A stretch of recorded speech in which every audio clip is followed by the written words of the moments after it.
Hey everybody, it's Jeremy. Welcome back to Lucid's Tournament 2022 Game 4, where we are playing Nazca. This is going to be a different video, actually. If you just watched Turn 12, this is not the Turn 13 video. This is the Year 1 recap video.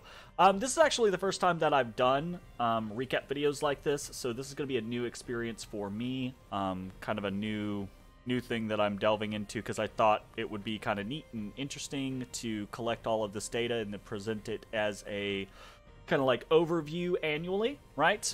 Or less if I don't quite make it to a full year. We'll see how that goes, right? But this is going to be a very, very in-depth scenario. I'm going to go over basically everything that has happened in the past year. I expect this to be a relatively long video, although I'm going to try to not be super long-winded about it. But I'm going to try to break this up into sections that are logical sections, you know, talking about the overall growth and economy and infrastructure and things like that, talking about the recruitment and summoning and things like that, talking about the battles, the victories, the losses, talking about trade, talking about events, talking about rituals, and then talking about like miscellaneous stuff. So I'm going to try to segment all of that out so that, you know, we can kind of see what's going on there. I also want to try, and I have this set up correctly, so un momento. So this is year one, this is turn one. I've just taken a screenshot basically because I didn't want to have to flip back and forth between the actual turn files or anything like that. I might try to figure out something different to do between turn 12 and turn 24, so year 2, or I guess turn 13 and turn 24, so year 2. But yeah, this is our humble beginnings, right, with just little old Nazca, and this is the information that we had on the map at the start of the game, right? We knew none of our neighbors. We didn't really have a good understanding of what, you know, we were going to be running into, but we sure as shit do now. So let's flip back to this and let's get underway in what is actually happening. I'm going to zoom in just a little bit. Yeah. Don't do it on me. Bam. Okay, so starting off, we're going to talk about growth, right? So this is going to be the kind of like growth, economy, infrastructure, all of that jazz kind of section of the video. Sorry, I was editing something on the fly there. In a momento. Like I said, this is a new process. Getting used to shit. Yeah, totally. Doesn't matter. Alright, the first thing we're going to talk about is growth. So, obviously, you know, growth. This is the growth section. We've gone from 1 province to 13 provinces, right? So, obviously starting at 1 province for turn 1, it's the start of the game, that's how that works, right? But going up to 13 provinces, which will be, you know, for year 2, that'll be the jump off point to see, you know, we go from 13 provinces to what in year 2, right? So this is just kind of like the basis, building our foundation for videos going forward. And it's also an opportunity to talk about actual expansion. Our expansion has been pretty bad, truth be told. I say bad, it's been slow. It hasn't been bad, necessarily. Bad, for me, implies lots of failed expansions or a very large loss in your troops, and not getting much territory. We're not getting much territory, semi-sorta, but we haven't had bad expansion. We haven't failed a lot of expansion. We haven't lost a lot of our troops. We've actually retained the majority of the troops that we've recruited, though we have had casualties.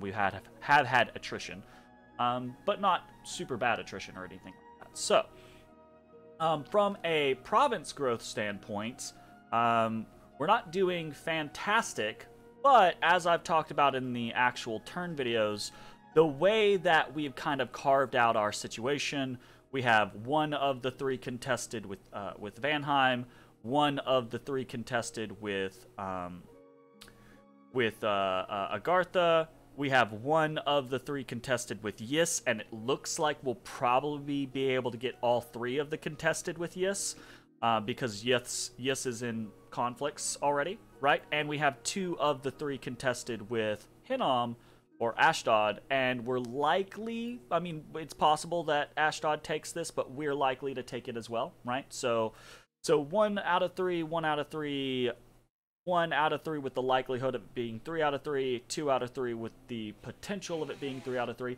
isn't actually that bad, right? At the grand scale of things, we were never going to be that nation that is, oh my god, you have 24 provinces because you went into the cap circle of 2 of your neighbors, and you've already taken 2 of the 4 throne provinces that you border by turn 12, right? Like, we were never going to be that nation.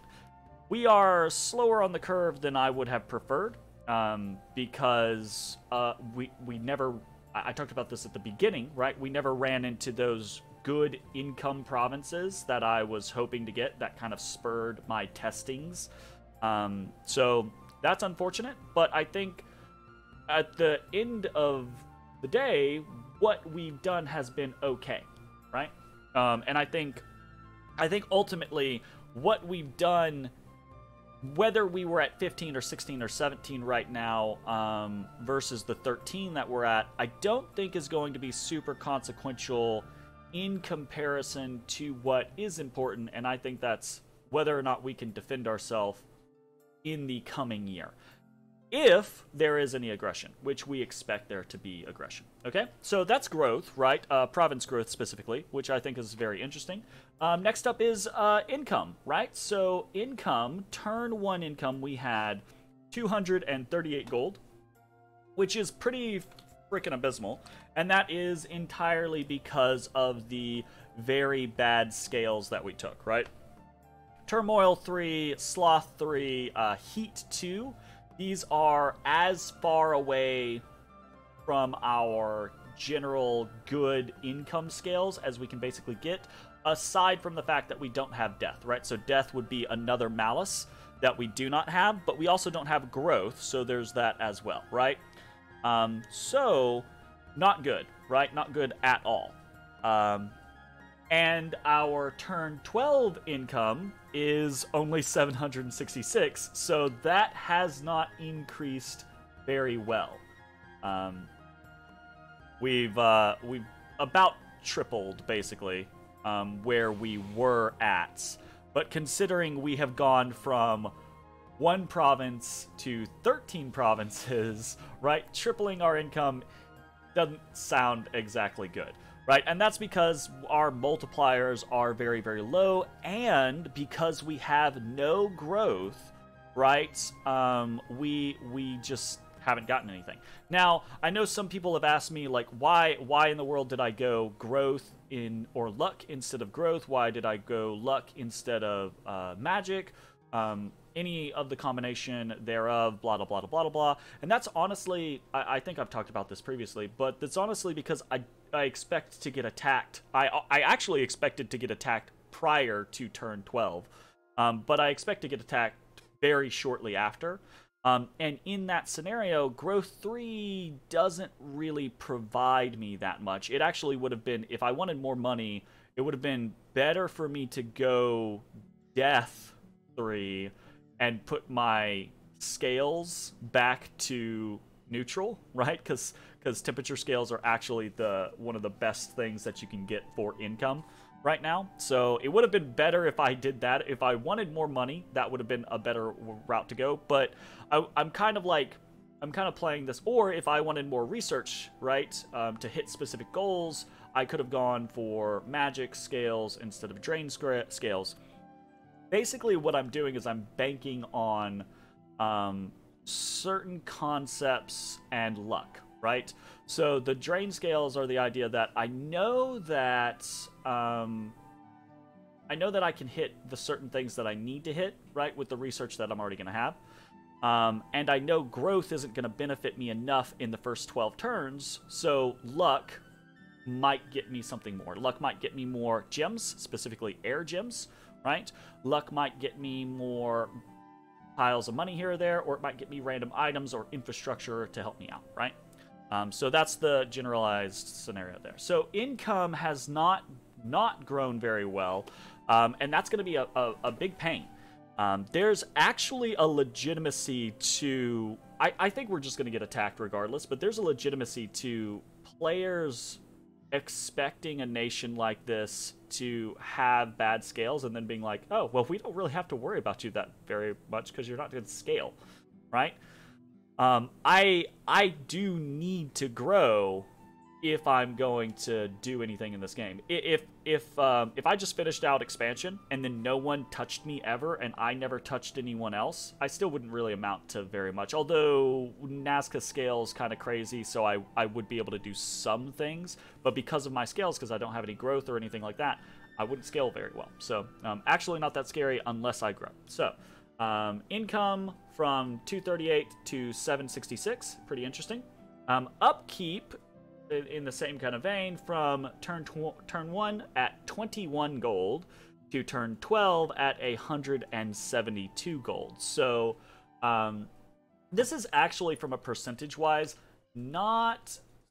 Well, I say not super far off, but it's about double the percentage of what our upkeep was. So upkeep, you know, if our upkeep tripled compared to our income, right, then upkeep would be sitting at around 65 to 70, right, that type of scenario, and instead it's at 172, and that's because our upkeep is scaling up faster than our income is, and that's bad. That's real bad.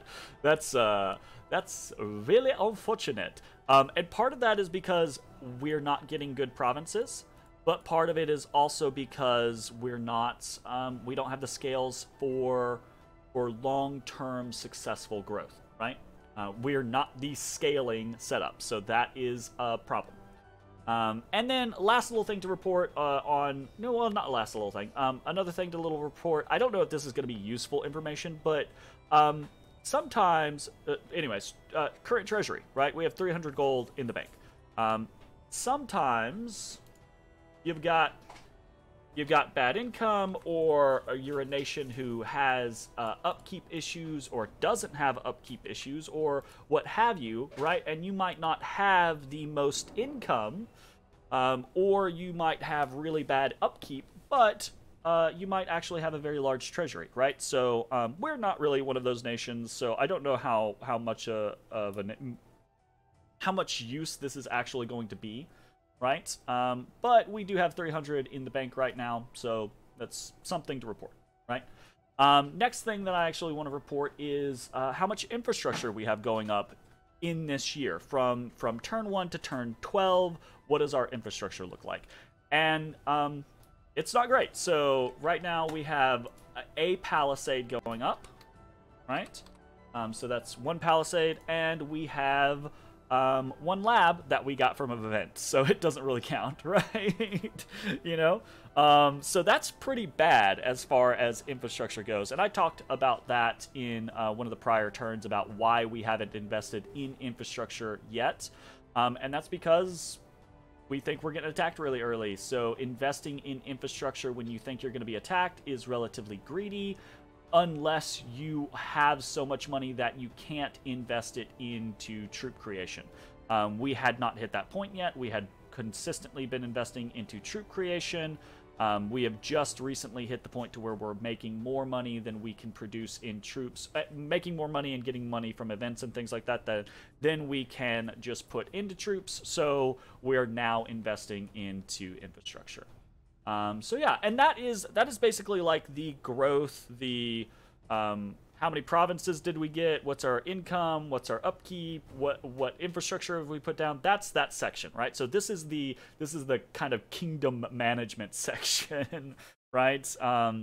And the report on it, like if we were doing like a rating system or like a thumbs up, thumbs down scenario, the report is pretty negative right now. It ain't looking good, fam. It's slow expansion, it's bad income, it's high upkeep, it's low infrastructure. It's not great. We knew that coming into this with the build that we were going to do, with the plan that we had for that build, because there's different ways to execute on different builds, right? We knew that we were going to be probably low-ish, but I was hoping to be around that 14 to 15 mark, right?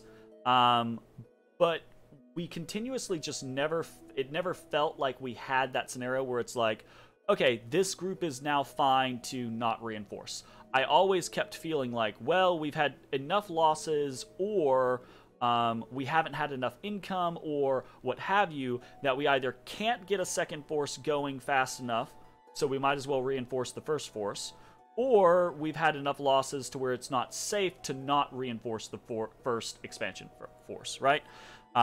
And that just happened around turn 8, I believe, when we got our first Inca and we got our first summoning of Condors. But by then, we had kind of like weird expansion options, and we had to try to, you know, not bluff against Agartha, but we had to prepare, you know, protect certain land bits and things like that. So we have not been able to expand into the 2 expansions per turn, 3 expansions per turn, 4 expansions per turn that more rapid expanding nations can do, or nations with an awake expander can do, right? So, bad results overall from this section, but silver lining being, again, how we talked about the layout, right? We still have 1, 2, 3 provinces that are basically guaranteed to be ours, probably. We have a 4th that is pretty likely to be ours. And then we have any of these thrones that we could potentially make a play for or negotiate for or things like that. Again, I don't know that any of that's going to matter because I think we're going to get attacked. So I think that might be a bit of a moot point. So regardless, that is the quote-unquote growth section, and that's that. So let's move on, right? Jumping from gold, basically, which is what all of this really has been, taking provinces, land, gold, etc., etc., we're going to jump into gem income, right? So turn 1, starting gem income is... Let me notate this real quick. So gem income, turn 1, it just comes from our starting sites. So we have Fire 1, Air 1, Earth 1, Astral 1, and Death 1, right? From these 2 sites. And the turn 12 income, if we go check our magic resources, right? We have gone from that starting scenario to Fire 1, Air 1, Earth 1, Astral 1, Death 3, and Nature 3. So we've gone up 2 in Death and 3 in Nature. So that's pretty interesting. It's not fantastic, right? We really, and we've been site searching for air as much as we can. We really wanted more air, right? If we were up to like 2 or 3 air right now, that would be just fantastic. But only sitting on 1 air is really painful. The death is actually nice, so we definitely do want a nice death income, the idea of moving towards things like Well of Misery or stuff like that, and then just spamming out Zapayas is really awesome. But in the early game, we're way less focused on that. We would much rather have more air to help us out, right? Getting the nature income is pretty neat because we have no natural nature income, but having that much is not super a big deal to us. I mean, it's not something that we're super concerned or we care a lot about right now, right? It's very nice. We're going to be happy to have it and use it. Great, fantastic. But it's not going to service us a whole bunch at this exact moment. If we survive into turn, you know, if we survive past year 2, great, but we don't have a lot of things that we can do great with nature right now. It's basically just a resource at the moment. So yeah, there's that. Next up, we want to talk about is not only the gym, and I didn't really mention this earlier. I meant to mention this at the very beginning of the video, but I was somewhat hesitant to make this video in the way that I'm making it because a lot of this information is really useful information for my opponents. Not that I think my opponents are gonna, you know, be dishonorable or what have you. And even if they are, kind of whatever. That's their choice, fam. I'm not gonna knock them for it. It's a war game. It's a strategy war game. I'm putting out information. That's my fault for giving it out there. But I am actually putting out all of the information, right? Like I'm showing everything, which could be to my detriment in the long term. Specifically, things like my gem banks, right? So this could be a big deal for people to know how many gems I have in the bank. Yeah, we've got an interesting little spread right now. So we've got Fire 19, Air 4, Water 11, Earth 15, Astral 8, Death 25, and Nature 14. Let's talk about these. We already talked about what our actual income is. So most of this, or I say most of this, some of this is just coming from income. But others are actually coming from the fact that we have, you know, luck and we've got a lot of events and things like that. So we've got some interesting spreads here. Notably, we do not have as much air as we would want. You know, we've already spent 18 of it in the 2 castings of Condors that we've done. So there's that, but we would still much prefer more. Our fire income, or our fire bank, is growing. That's pretty nice. We do want to have a decent amount of fire so that we can do things like Huaka headdresses, do things like lightless lanterns, etc., right? So that's going to be a pretty big thing. Having more air, we'd always love. We actually have gotten a fair amount of water, which is real weird, because we have no real way to spend water. We have water on our god, so if we just had to do something, we could. But basically, we're crossing our fingers and hoping for a water mage event or a water indie, which I think is very rare unless we actually go into the water. Or maybe we get lucky and we get the water throne or something like that, right? Otherwise, this water is probably going to sit here, or it's going to be trade water. We've actually got a lot of earth here recently. In point of fact, we've traded away 10 earth, and we still have 15. So we've had a lot of events going on there. That's good, because we're still going to want to do things like hammers and earth boots and all of that jazz. So happy to have that. Not much to speak of in the astral side of things, which is unfortunate because we would love to have a lot of astral. Things are going great in death. We're going to store that up as much as we can because it would be cool to make a Well of Misery play if we last that long. And if we don't, just shoveling that into as many Supayas as we can is also just fine, right? And then the nature at 14 is just kind of out of left field and interesting that we've gotten so much nature there. So, and that's the gem income kind of standpoint. So, not a lot of growth, and growth in directions that we're not crazy interested in. So we've got an uptick in death, happy about that. We've got an uptick in nature, which is kind of okay. I mean, don't get me wrong, happy to have it, but would rather have it in air or astral specifically. So there's that. All right, next up that I want to talk about, actually, you know what? You know, we'll do, I was gonna do graphs with, like, each of these, but we'll do a graph at the end. That doesn't make a lot of sense to me, though. So, graphs, provinces, we've got this, right?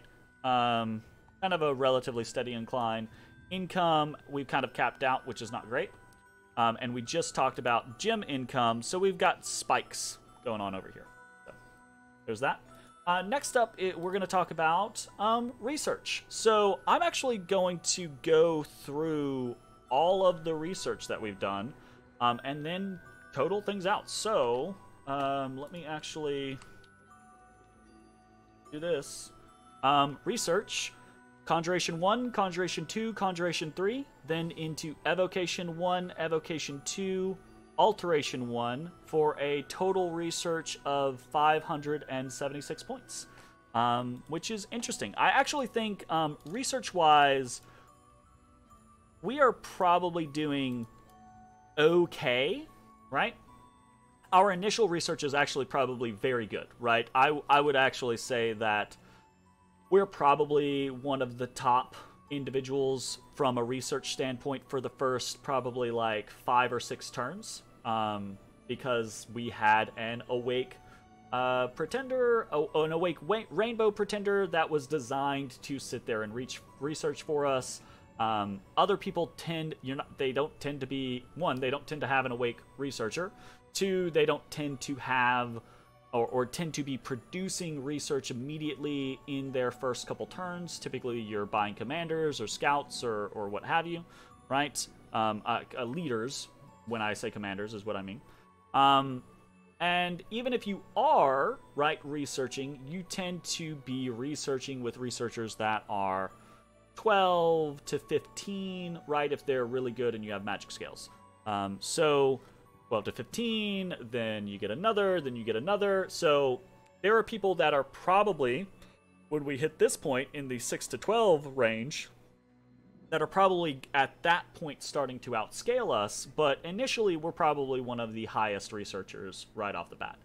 Which is good, because we're going to need as much research as we can to try to protect ourselves immediately. So, yeah.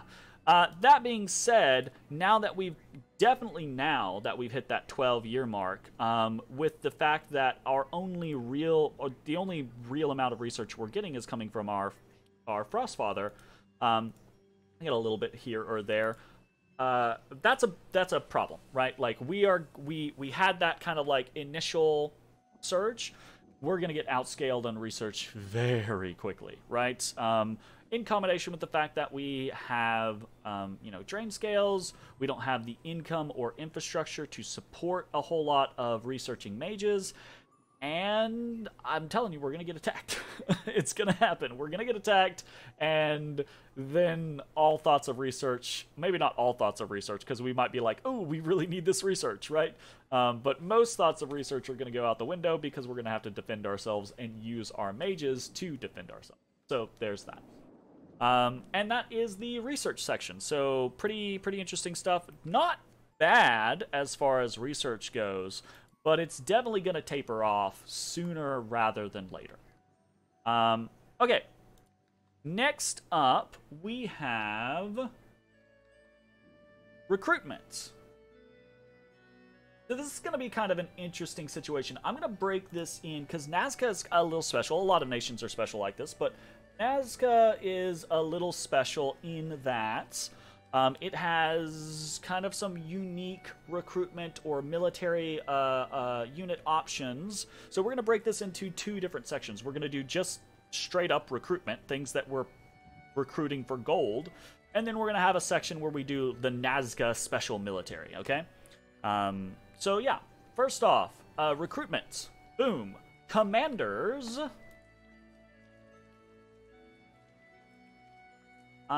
We've got, and I'm gonna list this in order of how many we recruited, right? So we got 7 scouts, 6 Apu, 6 Karaka, 3 Akla, 2 Inca, 1 Koya, and 1 Huron priest.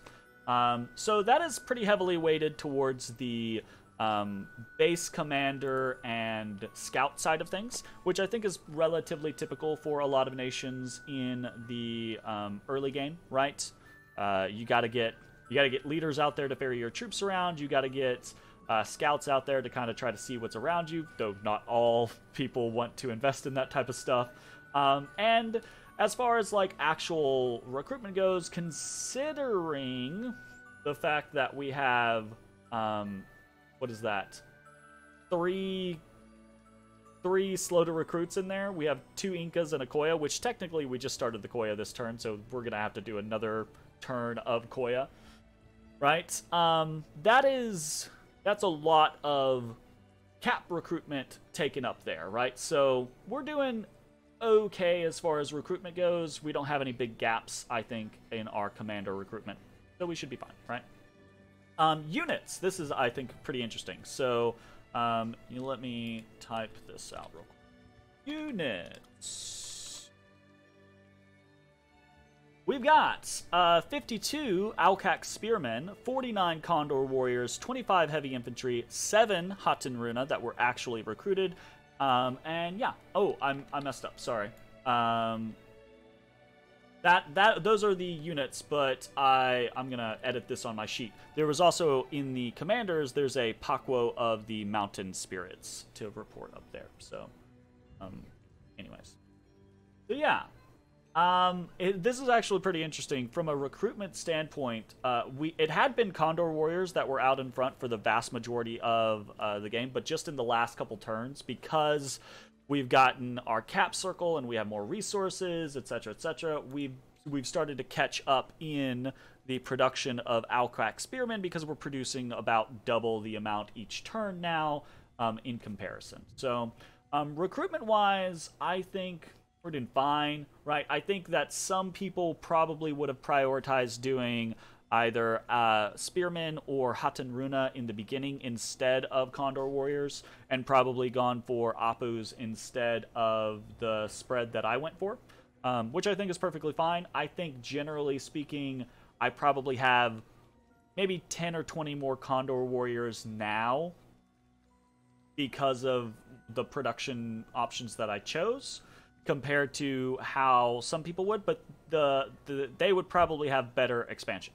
So, the route that I went was I was hoping we were going to have better expansion, and I was trying to guarantee that we had more Sacreds ready to fight when we get attacked. So, we'll see how that decision actually plays out for me. No idea if it's actually going to be the right one or not. But those are the units that we actually recruited.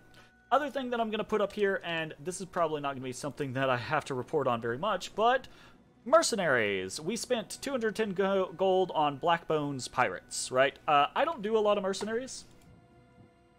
Just probably because I don't have as much experience with Mercenaries as I should, because I don't do a lot of Mercenaries. I do Mercenaries on the occasion when I'm flush, and we've got stuff to do. That tends to only happen when I'm either steamrolling, which isn't very common, or when I'm playing a Scales Nation, right? So this is neither of those scenarios, at least for now. So I doubt we'll have to report on Mercenaries very much, but I did want to put it out there that we actually did hire Mercenaries in the beginning, and utilize them to help us expand. And I think it went fine for the most part, honestly. So, is what it is. Alright, next up we are going to talk about Nazcan's special military. Alright, so Nazcan's special military is all of our other stuff, right? Like our mummifications, our Haten Runa captures, our Supaya reanimations, our special summons, etc., etc., right? So these are all the things that I think are specific to Nazca that make Nazca really important, right? So let's kick things off. We've got Malquis. We mummified 5 Malquis. I think all specifically Apus into the Malquis. So there's that. And we're now using them to capture Haten Runa. So we've got that going on. We had 1 Malqui Priestess mummified. And that was, again, intentional. We then prophetized her and turned her into a Supaya summoner. So, interesting. So, I just want to report on that because sometimes we're recruiting, in the future, right, we're going to be recruiting mummified individuals specifically for a purpose, right? We're going to be recruiting Malquis or priestesses or priests or whatever, right? Specifically because we want to, and those are going to be in the recruitment section. But when we have individuals turn into Malquis, I think it would be interesting to report on that because that's going to kind of show certain fluctuations. Sometimes it's going to be intentional, sometimes it's not going to be intentional, right? So I think that's pretty interesting to know. Next up, we have Hatenruna captured. We have captured 133 Hatenruna. So I think that's pretty okay. Had we decided to go for Hatenruna in the beginning rather than go for an Akla, we would be probably scaled up to 160, 180 at this point, which isn't an insignificant difference. There's also, I just wasn't aware of this, there's the ability to turn a regular Malkui into a prophet and summon Supaya rather than an Akla into a priestess. I thought they had to have, well, I guess, I don't know why I thought they had to have the H tag, because you get the H tag as a prophet. I think I thought they had to have the Reanimator Priest tag in there, but I've since found out that that is not the case, right? So I definitely could have gone that route, and we probably would have more Hatenruna, and we definitely would have more Supaya, which, by the way, Supaya, we have 8 reanimated so far, so that's cool. And yeah. Got that down. So that's pretty interesting, right? Like, 133 captured Hatenruna, 8 reanimated Supaya. Those are interesting mechanics for Nazca to make use out of. Like I said, right, it's turn 12, so if we had gone for the double Apu turn 1, right, kill them off turn 2, prophetize 1 turn 3, right, then on turn 4, that one could have started reanimating. We would be at, I think, what? We would be at 5, 6, 7, 8, 9, 10, 11. We'd be at like 14 Supayas now instead of 8 Supayas, which, yeah, plus 6 Supayas is not an insignificant amount of Supayas. That honestly is probably the better way to do that. The only alternative is that had we done that, we wouldn't have had someone to bless our Condor Warriors when we were doing those initial stages of expansion. But arguably that might have not mattered. That might have been worth it, but who knows, right? And definitely, had we gone with the Apus at the very beginning, we would have increased the amount of Hatenruna that we had captured. But I don't know that that matters as much. I know people have a really strong opinion of, like, just shitting out a bunch of Malkuis and turning them into Hatenruna and then having those Hatenruna just swarm everywhere. I've had bad results with that. I have done several single-player games and testing games, and they tend to just die in droves, and a lot of times, even on, you can send 80 Hatenruna against a province of 30 tribesmen, right? And there's still a 50-50 chance that they get smacked on the fucking drop and they all rout, right? So it's kind of a weird investment. It definitely works, don't get me wrong, but I don't think it works as flawlessly or as simply as a lot of people are saying, right? I think it puts you behind the curve on some other things, depending on what your scales are, right? Again, the other thing being is because of the scales we have and the investment in a bless that we have way more resources, or way fewer resources and things like that to play with. And an Apu costs resources, right? Like, they're not, they're not free. So taking away those resources means less things that you can recruit, typically less Condor Warriors that you can recruit at the very beginning. But if you're not going for that, if you have good scales or what have you, right, like, that is significantly less of a concern. So many different ways to play. That's the Hatenruna and Supaya. Last thing to report on this kind of section is the Nazca special summoning rituals, right? Which we only have access to one right now, but there's the Summon Condors, there's the Supayas, and there's the Huakas, right? So this is where we're going to report on all of those. We have done 2 Summon Condors for special summoning rituals, and that has generated for us 30 Condors. So that's a big deal. We're pretty happy with that. We still actually, we've been using the condors in expansion. We still have 27 of them left, 27 of the 30 left. So that's not horrible. I would obviously have preferred not to lose any of them, but we don't have a very defensive bless, so they're still going to get killed, even though they have a high-ish HP, but because they don't have a lot of protections or anything like that. So pretty interesting stuff. Let's segue that into battles, right? Because we're talking about like how much stuff have we lost. Let's talk about battles. All right. So, battles, I'm going to break this down into specific wars, right? Like wars versus different nations. Because I think that's fun and interesting, even if they're not like actual ongoing wars, just conflicts versus different nations I think is fun to report on.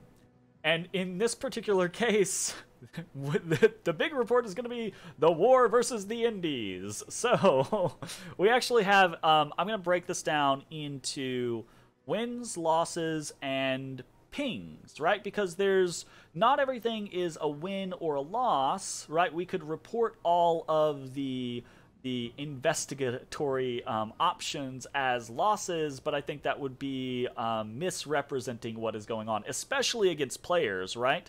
But specifically at this point, we have 11 victorious battles versus the Indies. We have 0 defeats versus the Indies, which is pretty awesome. And we have 10 strategic pings against the Indies. I guess there is some argument there about, you know, we have lost individuals on the retreat, right? So maybe that could be considered a loss, but the way I'm kind of like thinking of it is if I send a scout or something like that, a commander to ping, you know, their loss is an expected scenario, right? Whether I want it to happen or not, they are what's the word they are expendable, right? So it's not really a loss for us. So anyways, that's pretty cool, right? We have had slow expansion, but it hasn't been bad expansion. We have won every battle that we have picked, which some people are going to be like, yeah, obviously you won every battle you picked. You sent way more than you needed to send to all of those battles. And you're not wrong, right? You're absolutely not wrong. I was unwilling to gamble with a lot of the expansion that I was doing, and that's what sets okay players, mediocre players to good players, apart from excellent players, right? Because the excellent players, the veteran players, have this ability to gauge, yeah, there's 40 wolf tribe there, right? But if I do this specific number of units with this specific setting, I can cheese this or just straight out win with the right units, and I can do it right on the edge of what is required, right? So those experienced players tend to do the scenario of towing the line of what is going to be successful for them and what's not. And you'll see, even in experienced tournament games like Lucid's tournament finals from 2021, you'll see people failing expansion because great players, mind you, great players failing expansion because they are towing that line, because they know their opponents are going to be towing that line, and if their opponents are successful towing that line and just barely cheesing by on the minimum that they need to take a province, they're going to expand way faster than someone being safe about it, which is what I've been doing, right? So I've been being safe about my expansion. Other people are going to expand way faster, and it's going to cost me in the long run. So do as I say, not as I do in this particular instance. Anyways, I still think that's pretty interesting. One thing that kind of like jumped out to me is how much that I actually tend to ping. I did not realize prior to recording this information how much I actually ping provinces. And that's That's something that I don't report on a lot of the time, or I haven't really reported on a lot in prior series. But apparently I ping a lot of shit, at least in the beginning, right? Like, I don't, it depends on things, how things go, scouting reports and things like that in actual wars, but at least against, like, indies and things like that, I'm like, yeah, I want to know what's there. Let's ping that bitch, right? So that's interesting. One other thing to report is our only conflict with a player, and that is the war versus Valheim, which we don't have a war versus Valheim, but Valheim was the only other person that we actually had a bump with, and that bump was just a strategic ping, because we guessed, right, hey, Valheim is gonna pop into this province in Ullr, let's not, and we were over in Mighty Pillars, let's not jump into Ullr, let's jump into Cloudbreakers instead, and we'll ping Ullr to see what's what, and by God, I'm glad we did, because we would have gotten murdered, and that would have taken our slow expansion into a catastrophically bad expansion, right? So there's that. Pretty interesting. Okay, next up is going to be the events section. So this is pretty cool. In that, I'm going to, okay, so here, I'm not sure about this, right? We're gonna break this up into negative events and positive events, right? And I want to report on all of the things, but if I survive into the next year, and heaven forbid I grow into the next year, we could be getting a shit ton of events, right? So, we're gonna try to report them in a realistic manner. I think for right now, we've only had so many events, so they're relatively easily reported. I might have to figure out a new way to report these in the future, though, as we get more and more events. So we'll see. But to start with, negative events. Well, actually, I didn't really say this. This is you should be seeing this already because I'm going to have this in the events title. But we have had 2 negative events and 10 positive events. So that's pretty awesome. We've absolutely had more positive events than we have had negative events. In point of fact, the negative events that we had were the first 2 events we had, and I was like, oh shit. But every single event that we've had since then has been a positive event, so that's pretty nice, honestly. That's good. That is nice to have happen. That does not always happen. I have had plenty of the scenarios where, oh, we have luck 3, and we get just a string of horrible events, and it's just like, okay, well, I hate this. So, anyways, negative events. We have had 2 of them, and they haven't been catastrophic. The first one was we had a -5 defense in Nazca, in our capital, right? So we're sitting at 20 defense instead of 25.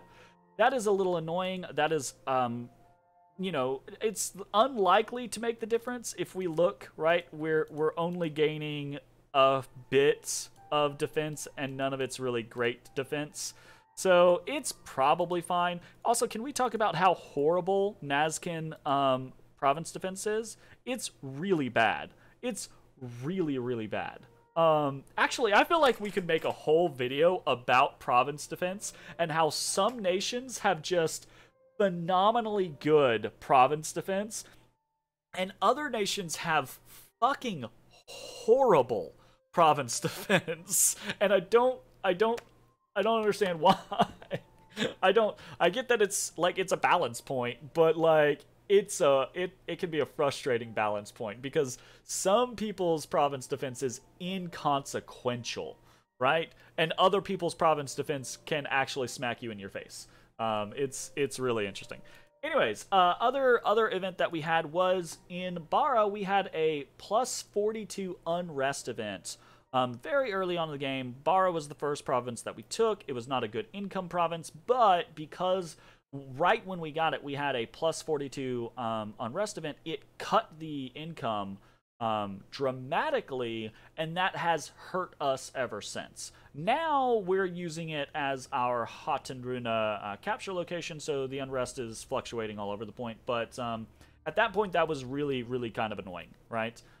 But in the grand scale of things, not the worst series of events to happen to us. So next up we have positive events, and this is where things kind of get fun, right?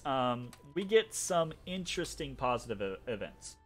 I'm just gonna go down the list here because there are a lot, and we'll talk about kind of like what they mean for us in the long term, right? So we've had gold, plus 228 gold collected from positive events.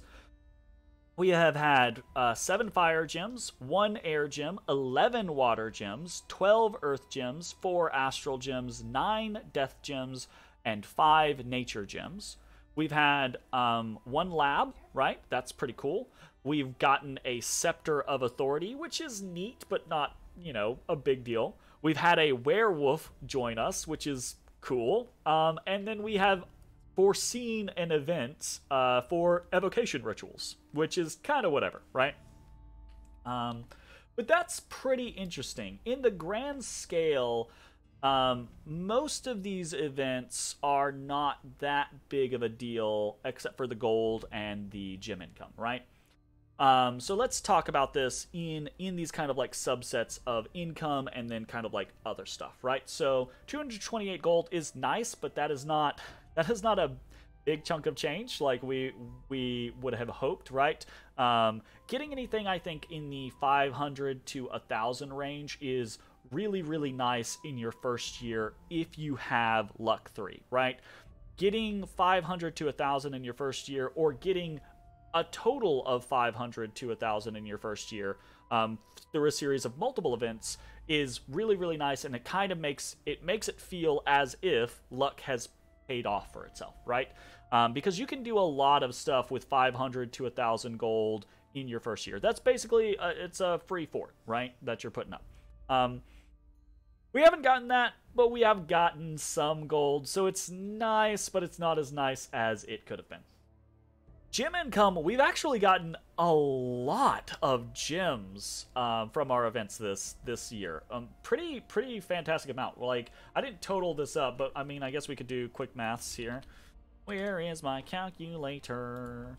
7, 1, 11, 12, 4, 9, 5. Is that right? We got 49 gems this year from events, which is pretty badass. The kind of like sucky thing is that we got 1 air gem. 1 air gem. That was the other thing that we were kind of hoping for. With luck, we were hoping to get money, maybe some infrastructure, which would be neat. But specifically, we were like, ooh, if we can get some more air gems, that means more condors. More condors means more power projected, more control, more what have you, right? More expansion, right? Would have been really nice. That has just not happened, right? Like, we haven't found any air sites, and we haven't really got any. We got 1 air out of an event, and that's just kind of unfortunate. So exciting to get so many gems. That's pretty cool. But the fact that very few were air gems is kind of a bummer, right? The other gems, though, are a pretty nice spread, so I'm relatively happy with that. Speaking of infrastructure, we did get a lab, and some people talk about, with luck, some people talk about labs or palisades or temples or things like that as like this scenario of like, hey, this is a way that luck pays for itself. And I'm like, that is a way luck can pay for itself. Because if you get a piece of infrastructure in a location that doesn't matter, it's not really like you're getting the 500 gold for a lab or the 600 gold for a palisade or what have you for your particular faction, right? It can be very, very awesome if you get the right thing in the right place. And it's generally nice to get anything at all. So like this lab that we've received, I'm happy to have it, right? Like, it's okay. We can make some Paco of the Mountain Spirits or Paco of the Earth Mothers. That's cool. I'm happy to have that. But it's not like a astronomical, oh my god style thing, right? if we had gotten it in Mighty Pillars, where we could also make Pakos of the Mountain Spirits or Pakos of the Earth Mother, right? But we also intend on putting a Palisades there, or are putting a Palisades there, then yeah, that would be like, fuck yeah, that was a free 500 gold. Hell yeah. But it's not. So it's kind of like, you know, sometimes infrastructure, really awesome. Sometimes, whatever. So yeah. Aside from that, the other kind of like random events that we've gotten, Scepter of Authority, Werewolf, Unforeseen Event, Evocation, all kind of just whatever kind of situations. Some of those events can be really neat, right? Most of those events are just kind of like, whatever kind of style events. So nothing big to report there, but that's pretty much it. All right, jumping into the next thing, that's going to be rituals. Okay, so we've already talked about rituals a little bit with the summoned condors and things like that. The specific Nazcan things I'm going to talk about, or at least the specific summoning things, I'm going to talk about in the Nazcan military section, right? Rituals that are going to be in this section is going to be everything else. And as of right now, we really don't have much. So site searching, we have 1 dark knowledge. I am going to do this against my better judgment,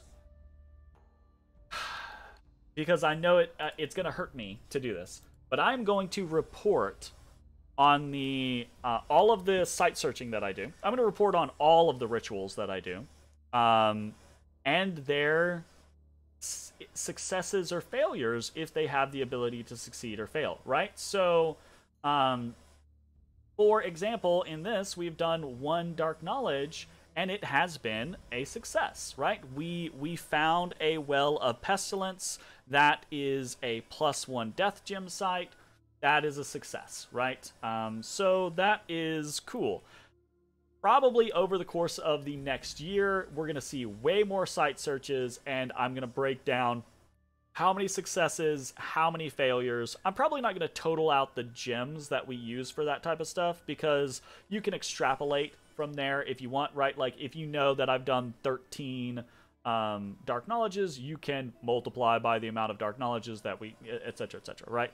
And the reason why I'm not going to do that is because that does open up this kind of like rabbit hole of what is success, what is failure, right? Like, how much is worth? Like, if I site searched, this was the first dark knowledge I site searched with, right? And it cost me 4 gems, but it got me 1 gem income. So in 4 turns, it will have paid for itself, and then it will start paying future dividends, right? So if we get into the scenario of like what's worth, like tracking those types of things, I think it's a big rabbit hole that we're going to go down. And I think we're already reporting well on our gem income and gem banks, right? So I don't want to try to extrapolate too terribly far, but I will just say straight up whether or not it is a success or a failure, right? And then you can extrapolate from that, okay? And that's it for rituals this year. A very slow year for rituals, which I don't think is unexpected for something like Nazca. We could have gone straight to Conjuration, or tried to have gone straight for Conjuration. Or Conjuration 5. We would not have made it with the amount of research that we have put into it. So I don't think we would have even gotten to Sapayas or Hawakas to be able to do that. So I kind of expect that this is where we would want to be, generally speaking. Other things that we're going to talk about. Trade. This is going to be another small section right now, but potentially a very large section in the future. So the only trade that we've had this year is with Yis. We traded 10 Earth Gems for 5 Air Gems. Thank you very much, Yis. That was very appreciated. That meant that we were able to do our second casting of Condors. So, yay. Happy. So there's that. I do expect in the future, if we survive the next year, that there's going to be a lot more trading going on, trading back and forth with various individuals for gems, items, etc., etc. Other things to report. This is going to be just kind of like a miscellaneous section, just to talk about other things, and that is, we have some things to talk about here, and that is, we have a profit this year, right? So, there's a lot of little things that can happen that I think aren't necessarily events. Things like profitizations, things like recalling your god. I don't know if your god shows up as an event. Potentially things like global enchantments, although I think globals going up or going down might be its own section because globals are pretty important for the game, right? So there's that. Another thing that I want to report, so one thing that we've reported on, right, is prophetizing Calypso, our Malqui priestess. So very happy about that. Another thing I want to report on is special sites, right? So this might not matter in a lot of situations, but in some situations it absolutely can matter. The right site can matter a whole bunch. So I want to report on, we're reporting on gem income and what our income goes up for, but it might matter that we get steel ovens, right? My god, if we got a steel ovens. I don't know if steel ovens like specific to an age, or I have no idea. Whatever, right? There are some crazy sites that you can get that can open up things for you in the game. Evocation, or my brain died. Sites that decrease the cost for rituals in a specific school of magic, etc., etc., right? We're going to report on those. We only have one to report right now, and that's not a great one. It's the Well of Pestilence, right? And the reason why I would consider this to be a special site is because it's got other things. I don't really care if it just increases magic or increases death or what have you, unless we're specifically going to use it for something. But the Well of Pestilence does have two specific things that can be useful to the right scenarios. And that is it spreads deadly diseases, okay? And it boosts death ritual range by 2 provinces. So we have a lot of undead options, so we don't care about diseases on certain people in a lot of situations. So that is actually relatively interesting. Meaning we can use things like, the item that eats diseases to generate death gems, right? We could use that. Or we could actually use a disease site to intentionally kill people, right? To summon Soulless, or to do things like Raven Feast or stuff like that, right? Those types of scenarios. And then the death ritual boost is potentially useful in the right circumstances. Maybe we want to manifestation spam on someone, and this is going to give us the range that we need for that situation. Maybe we want to do the freaking Long Dead Horseman scenario. What is that even called? I don't remember. Ghost Riders, right? Maybe we want to do Ghost Riders, and it goes from 4 to 6, right? So if we wanted to Ghost Rider 1, 2, 3, I don't know. We wanted to Ghost Rider 1, 2, 3, 4, 5, 6. We could just 1, 2, 3, 4. I don't know. It's circumstantial, right? Like, probably not going to be a big deal, but maybe it is, right? 1, 2, 3, 4, 5, right? That could get us to this throne if we needed to, like, try to help Magic Phase protect it for someone from a underwater throne rush, right? Who knows? Not probably going to be a big deal, but could be an interesting little addition. So, and honestly, that's kind of it, except for what I think most people would expect to be on here, and that is diplomacy, right? So I don't know what we're going to include in this section. There has been plenty of conversation happening in this year. I have had communications. I'm a player where with the game, when a game starts, I message everybody in the game, right? I want to have open communications and friendly relationships with everyone in the game, whether or not we're clobbering each other in a war or not. It doesn't matter to me, right? That's part of the fun of Dominions, is the multiplayer aspect, getting to know people, communicating with them, gaining grudges against them, etc., etc. Like, those are fun portions, fun social interactions, right? So there's been plenty of communication, but I am somewhat hesitant to report on certain diplomatic negotiations because the diplomatic negotiations could have extremely long-lasting overtures, right? It is one thing to report on what my gem bank is at turn 12 when we're in turn 60, for instance, right? That might not matter at that point at all. It might matter at that point. It absolutely might matter. And for example, reporting on specific sites might matter, because people might not know I have a super mega awesome site, and then when I tell them in a year video, they might be like, oh, that's a big deal. I need to keep that in mind. So I might be shooting myself in the foot with this, but if I am, whatever, I think it's interesting enough to do that I want to do it. Diplomacy, though, is a somewhat different thing. So, I am somewhat hesitant to report on diplomacy because diplomacy can have long-lasting effects not only in a game but also in the community. And I don't want, don't get me wrong, right? Like, I haven't done any back alley deals. Nothing bad has happened. No one's bad-mouthing anyone or anything like that. But like, I don't know how much I want to report on diplomacy because sometimes, you know, it's a war game, right? Sometimes you're making deals and people can get upset about that, right?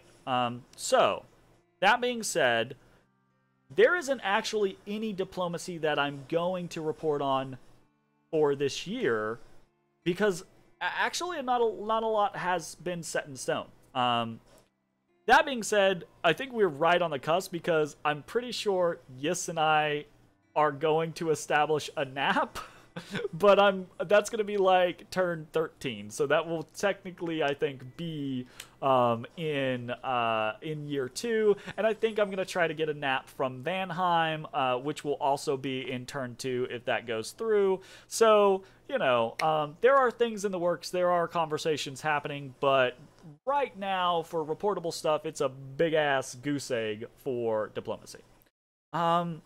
And that's really it. That's honestly it. I say that's really it, like we haven't just gone through everything in the fucking game. Basically, the only thing that I didn't do there was show, like, highlight battles or anything like that, which I did consider. The only real reason I didn't do something like that is because I don't know that there really are any big highlight battles to do here. I might do that in the future, right? If we survive year 2, or even if we don't survive year 2 and we do a year 2 or partial year 2 recap, right?